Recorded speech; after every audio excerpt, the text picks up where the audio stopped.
Hey guys, welcome to another episode of Conversations with Candace. I'm Candace and we're going to be conversing today. We're talking about passion twists, specifically the passion twists that I have in my head and whether or not I think this style is really worth it, especially if you're doing it yourself. The short answer, yeah, it's worth it. You should do it. I love this style so much and I'm going to tell you why. I'm going to keep it quick, so let's get started. Let me start out really quickly by saying I don't do hair. I'm not a hairstylist. I'm just a girl who has hair on her head, who has had some missteps in the past. I've probably spent way too much money going to get my hair done instead of trying to do styles myself. But that's where I am. So when I saw this style, I said, okay, well, first of all, I know I can't start the twist from the root. So I have to find a method that works for me because I'm not really a twister and I'm not a braider by any means. So I did the rubber band method. That made it so easy. I had really been trying to like challenge myself to do more things myself, not just throw money in the direction of the things that I wanted, but like try to do it myself, save a little money, challenge myself, and grow in the process. And this actually worked out really, really well.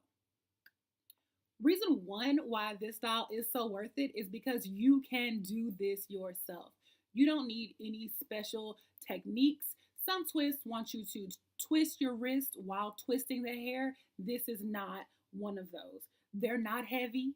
Like you can feel a little bit of pull whenever you start, but they're not heavy on your head. Namely because this is not that regular, straight, bulky braiding hair. It's wavy and it's curly a little bit and it just has more bounce to it. It's not heavy at all, which is perfect for me. I think it's perfect for you as well. So are they worth doing yourself? They absolutely are. Listen, I wholeheartedly believe that stylists should make the money that they charge. And if I'm going to get my nails done, if I'm going to get my hair or my makeup done, I'm going to pay whatever fee plus tip that I am charged. And I'm not going to be mad about it. But I've really been trying to move in the direction of saving money, and stylists are charging between $150 and $220 for this style. And while they have to stand up there and do it with their own hands, and it's taking time out of their day, and they do deserve to be paid, this is something that you can do yourself. If you're trying to save money, if you want something that looks super fun, if you're going on a vacation and you just need vacation hair, you can really do this yourself. So if you don't have the money or you just don't want to spend the money, you rather pay a car note or something, you can do this style yourself. The packs of hair that I used were $6.99 a pack. So it's not very expensive because I just used 6 packs. Even if you're using more, if you're not paying for labor, if you're doing it yourself, it is so worth it. One of the things you do need to think about is deciding how many packs you're going to use in your head. Now, I have what I call a big head. It's just big all the way around. I've always had a bigger face. So I purchased 8 packs because I didn't want to run out. I saw some people on YouTube who used 9 or 10 packs, but I did notice that they parted their hair much smaller than I did. My parts are not really big. I made them smaller in the front and bigger in the back. So I ended up using 6 packs with a teeny tiny bit left over. So like not even 6 packs. And it worked out well. I have hair left over for the next time. Also, you have to think about the number of strands that you want to use per twist. I use 2 strands per twist. If you're using 3 strands, you're going to need more packs of hair. There are some people who did small twists who only use 1 strand, so you're going to use less hair. I also saw someone who cut their packs in half because they wanted their twists to be shorter. You're going to use less hair there too. To know or think about is what type of hair you want to use. The boho babe used water wave hair, I believe, and that's the kind that I used. I found that when you pull the hair apart, it pulls apart easier and it's not so much work. It's also a little bit thicker, so it makes your hair look a little more fluffy. I saw a few people who use the bohemian braid. Some people mix the two. I use water wave. It worked out fine. You could probably use bohemian braid and also it will work out fine.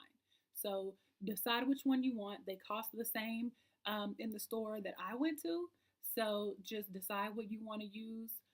Maybe open a pack at the bottom, just kind of mess with it in your hand just to see how it feels and go from there. All right, something else you need to think about is, do you have time to do this?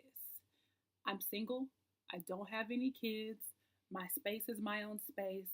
I took time on a Friday evening after work. I did my hair for 3 hours that night. I got about halfway done. I went to bed. I got up in the morning. I did 3 more hours and I was done. And honestly, the time that I spent in the morning took longer because I had my hands above my head and my arms were tired. So if I hadn't taken breaks like to make myself dinner or breakfast, I could have gone all the way through, probably done it in about 5.5 hours. But I didn't want to do that. I wanted to take breaks. I wanted to feel good about the hair. I didn't want to get angry because I knew this was a style that I had never done. I could very well have been like wasting my money and I would have been mad. But it took 6 hours. Do you have that amount of time to do your hair without interruption, or did you have something to do?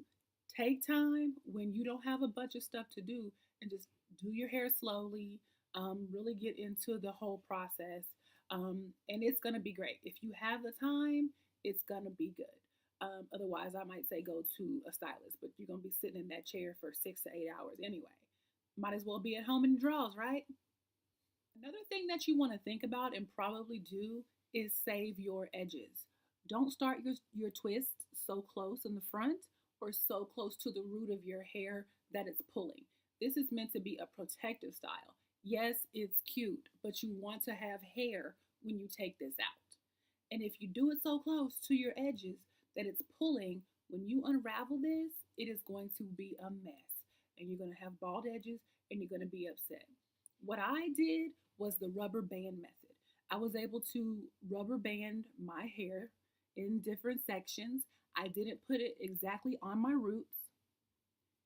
And the way I hid the rubber band was I took a strand of this hair and wrapped it around before I started twisting. And so it looks like it's like coming out of my head, but my hair is more like protected. It doesn't feel heavy. And it also, for me, because I can't start a twist at the root, I never learned how. I can't start a braid at the root. I never learned how, and I kind of don't need to. That worked out great for me. And I also know that with the rubber band, this is never going to slip out. It's never going to slip out because this hair is put underneath that band first and then it twists down.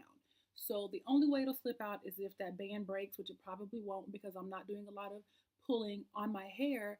And so the style's going to stay in. I'm going to have edges whenever I take it out. And it's just easier.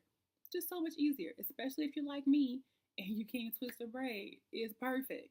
Now, one thing I will do differently next time, because I will do this hairstyle over again very soon, is instead of using Eco Gel and using that all the way down, I'm going to use Edge Control.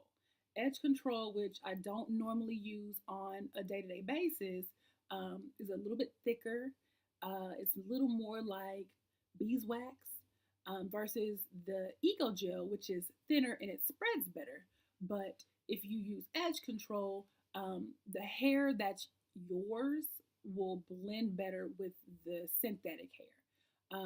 I'm not so bothered by the parts that stick out because it's supposed to be, messy anyway.